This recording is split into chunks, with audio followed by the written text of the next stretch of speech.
What's up, everyone? We got more news for you coming out about this Mongols versus Warlocks deal down in Daytona Beach. It looked like a ex-outlaw that turned Mongol was just arrested for shooting at that brawl. Now, many know that there was a lot of gunshot that day, and you look around and you see everybody that was there. I'm talking it was packed, and only 2 non-life-threatening injuries. He might be a hero if you ask me. Okay, we got this news story, and why did you say, or why did I say, that the guy might be a hero? I think he was trying to break up the fight is what it was, because these other guys were getting rack-packed, and it could have been deadly at that point. So maybe he was trying just to stop it so his brothers wouldn't get in any more trouble. Also, got a question over on Instagram I want to answer real quick. They asked why that some of the articles over on Harley Liberty has motorcycle gang in it. It's because we have to comply with DACA, which means if we take an article, we cannot take away from it, meaning any of the words, anything. So if it says motorcycle gang, we got to say motorcycle gang. Anyway, going out to the Daytona Beach News Journal, and this was filled with information from this fight, as well as Daytona, too, by Patricio Balano. And it goes on to say more details revealed in the brawl shooting involving the 2 biker clubs. It goes on to say former outlaw motorcycle gang member, now part of the Mongols. I don't know how that happened. Just I'll leave it there for you to decide. Was arrested Sunday as the suspect who fired a gun multiple times during a large brawl with a rival motorcycle gang at that gas station. And the now famous freaking video is everywhere from different angles. Some of it's grainy, but, you know, it was citizens that took the video. Anyway, Clinton Neil Walker, 41, of Brandonton, was charged with inciting a riot. I don't think that's what I saw when I looked at the video. When I looked at the video, there was fighting. Then the gunfire erupted, and that's why I said, well, maybe he was trying to stop it, man, get everybody away.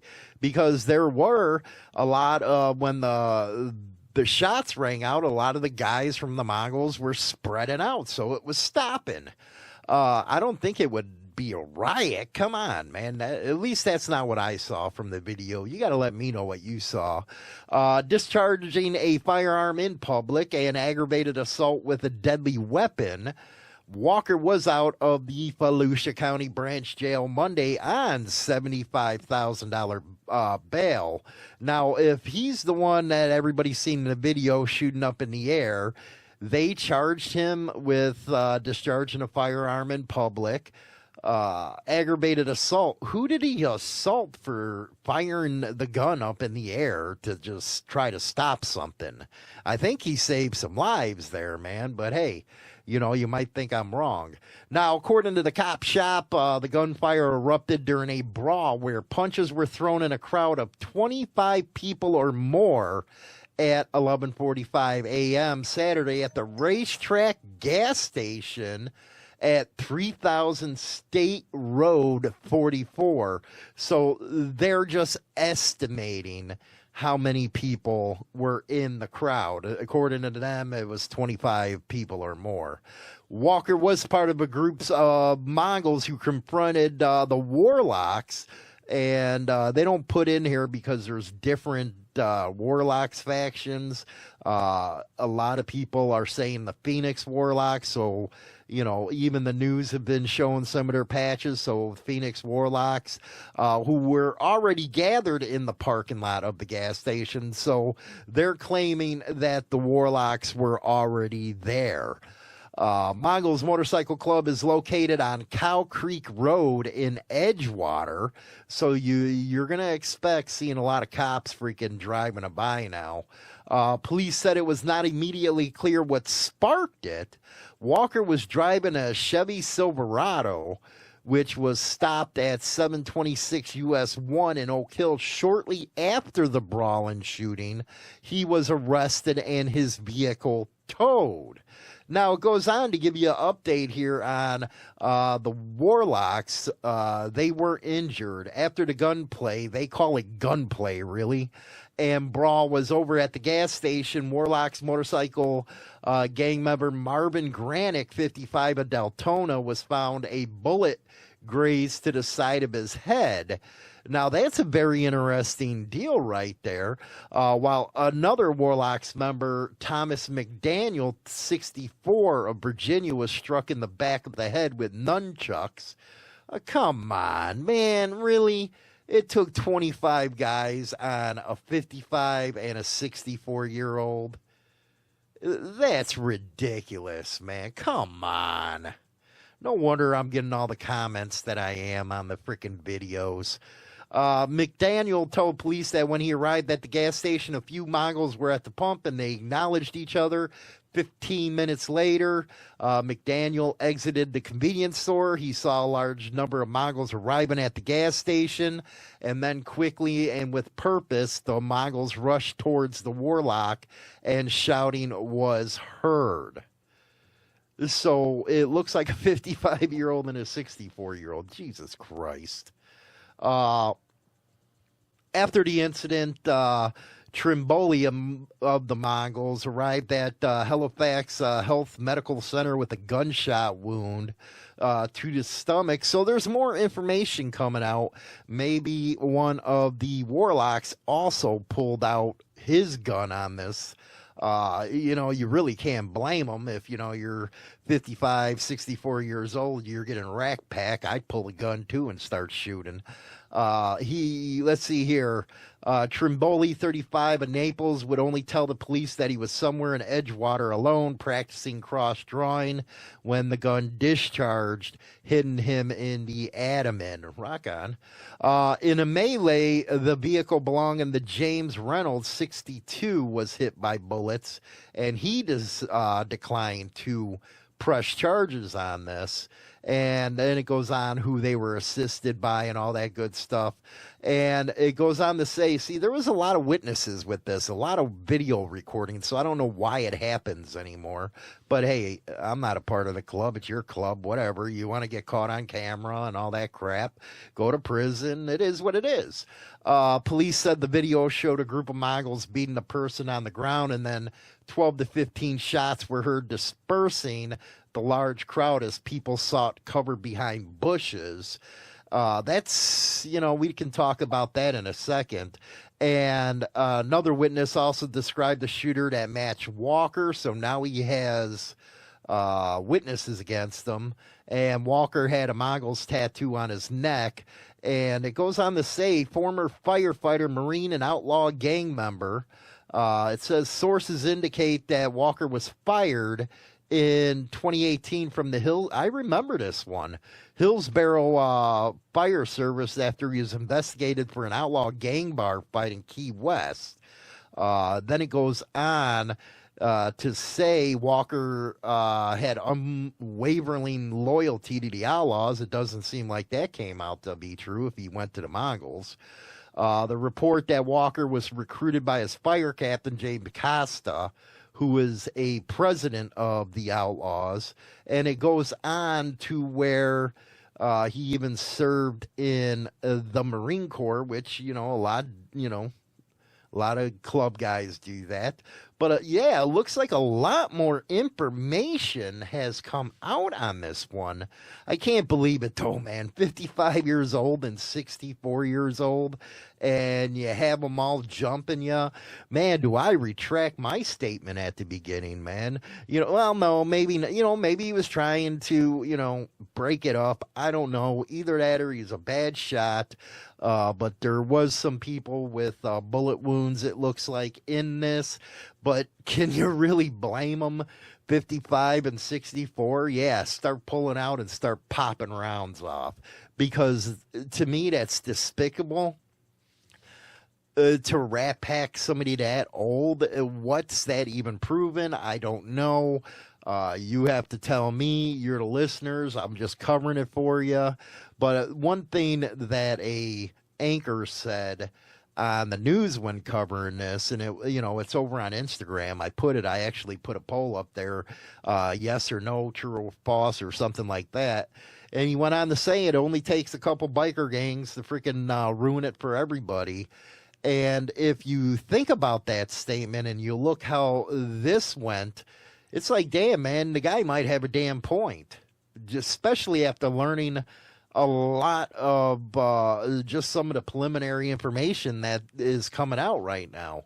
So let me know in the comment section what you think about this after reading that. And again, there was so many damn witnesses around, so many video cameras. It just doesn't make it look good. If you read some of the comments on my last video that was talking about this, you just see everybody's sick of it. Everybody is sick and tired of clubs going and shooting, causing all kinds of problems at the rallies. You're getting everybody to turn against you. And you might say, who cares? But, say that then when the cops are profiling you. I don't know what to tell you then. The streets raised me. Gangsters, motorcycle clubs, a life of power and betrayal. I rode with brothers, fought for respect, but death and prison were the price. Power and betrayal is my raw truth. Risks that cost lives. Freedom stolen behind bars, and I survived to tell. Power and Betrayal, available on Amazon or any other online book retailer. Ride the real story. Rock on. Coming up, a notorious Hells Angel has died. He was, this guy was everywhere. I remember covering him on our news anytime it had to deal with his chapter or up north. He was really cool, man. He goes back, way back. I'm talking to Satan's Slaves.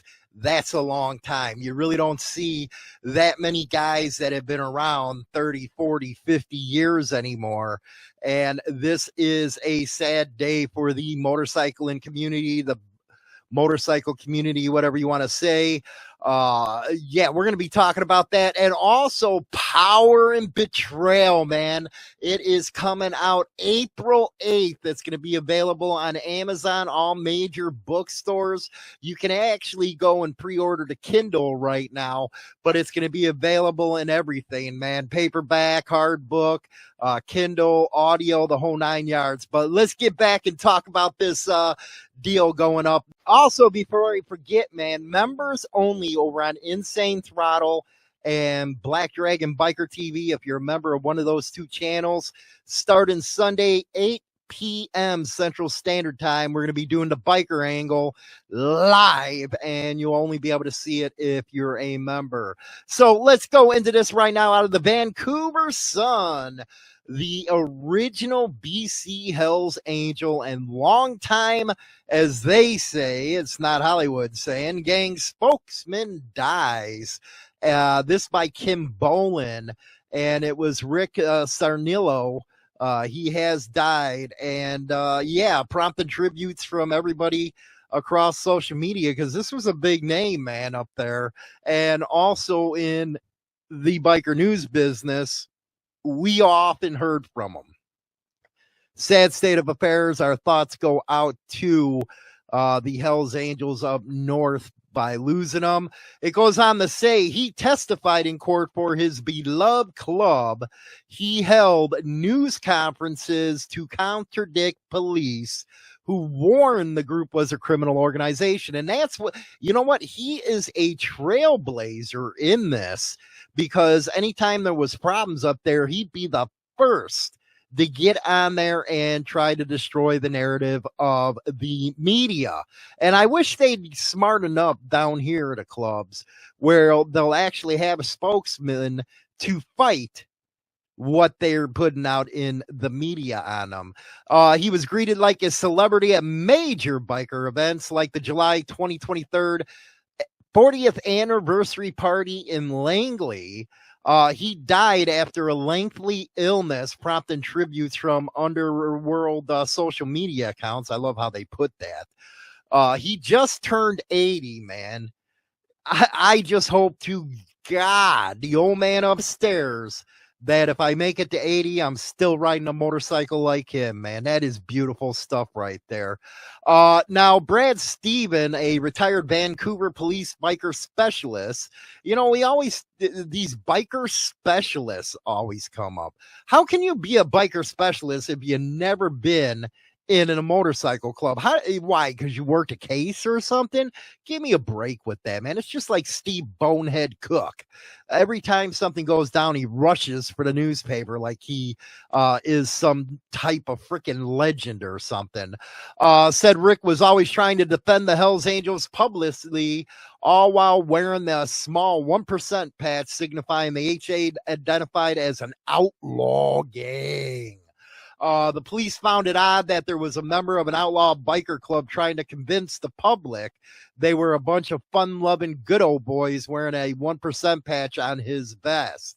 It's not, because you morons are out there spitting lies every time you turn around on a situation where you're making mountains out of molehills, if you will. So yeah, it's good for MCs to get out there and try to combat what you're saying. And what's even more beautiful nowadays is the advent of the internet, social media. Mainstream media is dying. Goes on to say, I was thinking to myself, does he really believe that? Unfortunately, I think a lot of people drank the Kool-Aid and believed his statement. Idiot. That's what I think of cops, man. Before the Hells Angels was launched in BC on July 23rd, 1983, Rick was a high-ranking member of its predecessor, the Satan's Angels. I thought it was the Satan Slaves, man. My fault. Correction put out right now. It was the Satan's Angels. Rick, then the Satan Angels treasurer, told the Vancouver Sun in October of 1977 that the gang doesn't look for trouble, but won't turn the other cheek if members feel insulted. That's the way it was, back then. It should be still that way now. I don't bully anyone, but if a guy is a jerk, he's not going to get away with it, even if he's the mayor's son. Those old timers, man, that's the way they talked. And it goes on to say the Satan's Angel challenged BC's law requiring motorcyclists to wear helmets. They lost in 81, and Rick again spoke out in the media saying helmet use doesn't prevent accidents, which it don't. You know, you get the right to choose what you want to do. Period. It's like putting a Band-Aid over a cancer, he said. And then 2 years later, he was repeating his oft-quoted mantra that his new gang, the Hells Angels, was just a motorcycle club that had a vicious name. So you can already see how Kim Boland, man, she really went from actually being middle of the road to, just spitting out law enforcement propaganda every time she got a chance. Anyway, unbelievable. Bike weekends with some tragedies. I think they're getting out the numbers as far as motorcyclists are concerned. Law enforcement reported 102 crashes. Oh man, that's too much. And then 76 arrests. And then it was, they got it in here. It was also reported a shooting involving a motorcycle gang. Member of the Mongols shot and non-fatally injured two members of the WARLOCKS after a brawl at a gas station. Let's see how much time it takes up with this one. Not much, man. Holy cow. Then it goes on to say they interviewed some of the bikers that attended Daytona. I'm not seeing anything about, let's see here. Nothing about how many died down there. I got to research that a little bit. They did say there was a decent flow of traffic for some of the vendors, which is a good thing. What else we got here? Not much other than that, other than advertising and all that good stuff. But yeah, man, we send our condolences out to Rick, the Hells Angels up north. What a spokesman he was, man. He was a trailblazer in this media crap. Because like I said, he would get right in front of the camera and dispute anything the cops would say or anything that the media printed. And I think that's the best way of doing it now. It's not like you're running the media. Now all you have to do is put statements out on social media and they get more views than you would go into a media platform. So think about that. Think about it. And don't forget, man, Power and Betrayal, April 8th at 12:01 a.m. I think it's coming out. So make sure you go and reserve your copy, man. Man, I had to do this because I couldn't believe that a media organization actually went out there and defended clubs. Now, Sons of Anarchy is the biggest BS that there is, but all the other shows, Mayans, and a lot that comes out of Hollywood, and not this Hollywood, but the one in California, really get it wrong. And lately, myself, Black Dragon, we have been getting badgered by Vice TV wanting us to come on, talk about clubs. And Dragon had a perfect response to them. Mine is usually the middle finger with them because they do not want to actually do both sides of the story. They wanted to make it into a crime type of deal, which is kind of sad because if they played it right, they'd be able to get members, all that kind of stuff onto their shows. Now, after National Geographic screwed me, I'm like, yeah, never going to happen again. Never, ever going to happen again. You know, they do go out there and get people that have never been around this deal. They've asked myself and Dragon if we can hook them up with members of clubs to get them to go on. And it's like, no, dude, ain't happening. And I think the reason why a lot of people come to us for information is because they know we're not going to play that game. We're going to call balls and strikes down the middle, and we're not going to make clubs seem like they're something they're not. So I was really, really interested in this article about what they actually did get wrong. And that's coming up. Rock on right there. Let's do this this deal. And this is out of Ranker. And this, I couldn't believe that somebody actually put their foot down. Their title is Sons of Anarchy gets a shocking amount wrong about real California motorcycle, and they call it gang. So you had it so good going there, Melissa, who wrote this. And the first thing that comes out here, and even during the time the show was on, a lot of us creators would say, you know what? They're homicidal maniacs. That's just not the way clubs are. You know, if you look at Jax Teller, he would have been a serial killer. They agree with this. Sam Crow kills way more people than a real motorcycle club. Let's be frank, honest, to the point. The way that showed portrayed all those killings, organized crime don't even do that, okay? And MCs are not even in the same, you know, level, atmosphere, whatever you would say, as organized crime.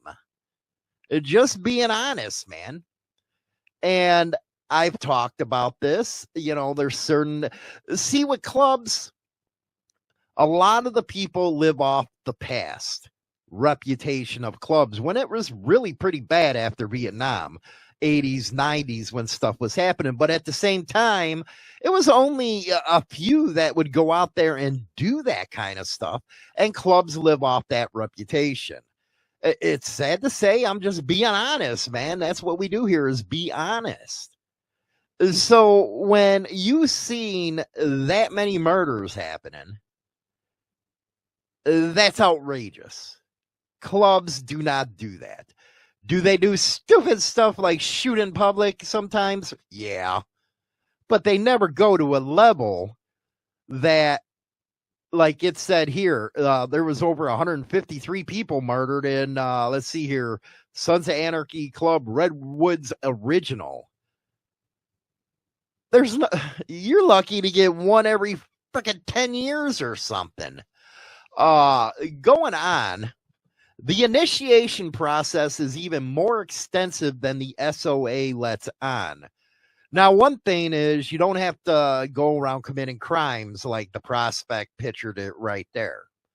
They don't have you do that stuff, and that's a big fallacy that people have propagated all over the internet, on TV, is in order to get in a 1%er club, you got to commit a crime. That's bull. I know the 1%er clubs, you got to do your hang around time, and you got to do your prospect time. You got to show you want to be in the club. That don't mean you go out and commit a crime.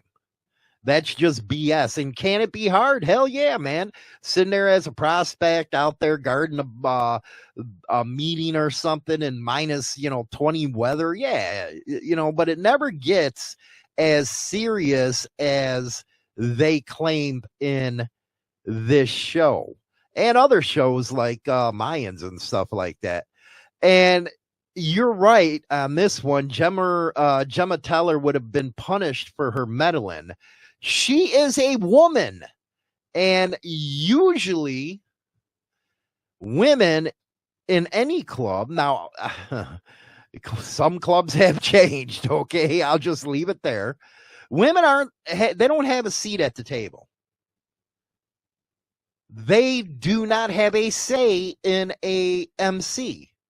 Unless it's one of them mixed MCs where you have women and men, which I still can't get over, but I'm old, and I guess things are done different this day. Now, I'm not saying that about riding clubs or social clubs.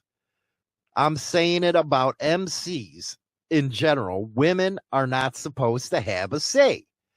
Problem with a lot of guys in the MCs now, they love that pillow talk stuff. They end up knowing any damn way, and what it does is cause friction and problems within the club because the old ladies, they just go smacking around with the lips. So you'll see a lot of problems within the scene. And quite frankly, a lot of the wars have you seen with the between these clubs started over a woman. Unbelievable, right? Let's see here. Most motorcycle clubs are more explicit in their racial bias. You know what? They could have a point, man. Where I came from, it was white boys were white boys, blacks were with blacks. Hispanics, yeah, they were let in because of different type of prison standards that they went by, some of these major clubs. I know some of the majors now are starting to loosen up on that. I may agree, disagree with that, but yeah, some clubs are hardcore out there still where you got to be a white boy. They won't even accept Hispanics in the club. Let's see here. Let's go to another one. The violence isn't wrong. It's just misplaced. Now, when you're talking about that kind of violence that you've seen in that show, you're way off. It does not get that violent. Now, in the U.S., over in Australia, the bikies, it's like they just use the colors to say they belong to some type of organization. They're involved in some hardcore smack over there in Australia. Come on. They're going around with $1 million freaking homes, bikes, all that kind of stuff there for show. And a lot of people in Australia tell you the same thing. It might be like that over here, but the violence that, say, you saw in Daytona, it's not all the time. And since they're really not into the organized crime stuff as a whole club, then you're not going to have the violence that you've seen in this show or other shows. Mayans went way over the top, if you ask me. Motorcycle clubs generally don't run adult film studios. Well, it depends on how the people within the club are in business. That is something I can dispute. You got a lot of entrepreneurial type of individuals within clubs that might own an adult film studio. That's just like tattoo studios. That is, you know, until recent times, I think really up to 2005, that was the biker realm. Most bikers are the ones that own the tattoo studios, and that has changed a lot over the years. But businesses like that, or bars, escort stuff, adult film studios wouldn't be out of the realm of possibility. Outsmarting the Feds doesn't really happen, and that's true, because the Feds have an unlimited amount of money that they're able to access, that there's a 99% chance you're going to be convicted, or 98, that you're going to be convicted of any crime. They just have too many tools at their disposal where you're not going to have that kind of outsmarting, if you will. And it goes on to say outsource more club business. Unless you're going back to, say, 80s, 90s, clubs ain't outsourcing anything anymore. You know, if you know what I'm talking about. And they didn't spend enough time on their bikes. It was actually funny. I was talking about this on the other show. Motorcycle Madhouse, you know, we do that Monday through Friday at 8 Central Standard on the other channel right there.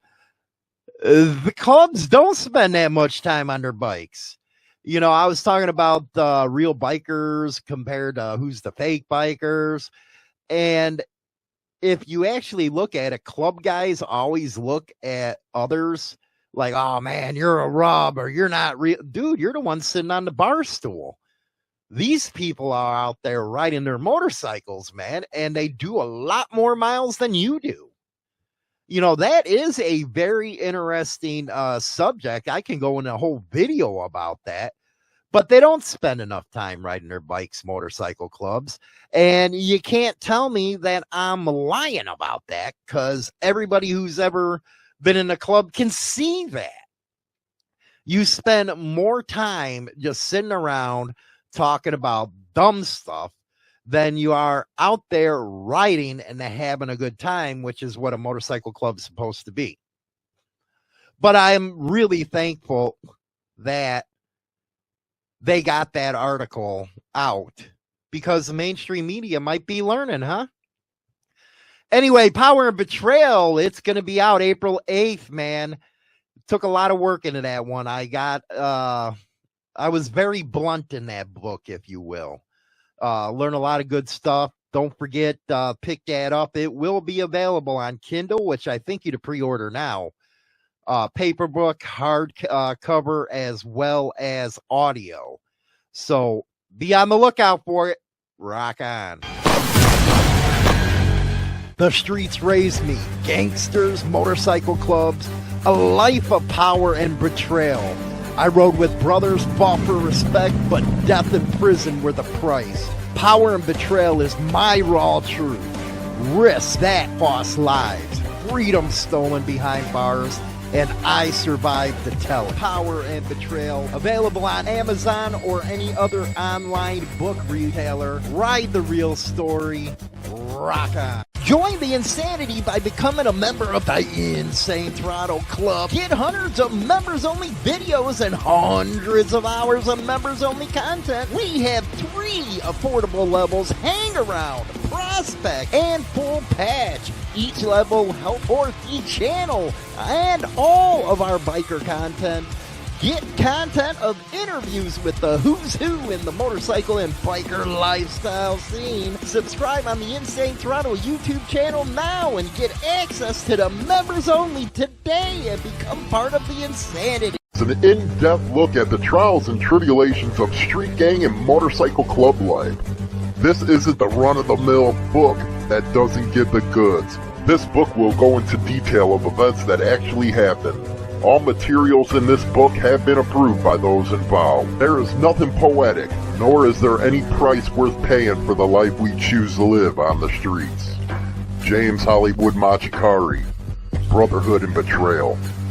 Rise and ride with the Madhouse Show, the #1 motorcycle, lifestyle, and biker podcast, tearing up Spotify and beyond. We're tackling biker issues, road battles, the rider laws, plus motorcycle events, daily news, and political fire. Tune in Monday through Friday at 8 a.m. Central on YouTube, Facebook, X, and all podcast platforms. Subscribe now for your daily dose of grit, guts, and the open road. The Motorcycle Madhouse Show, where bikers rule and the truth rolls hard. Rock on.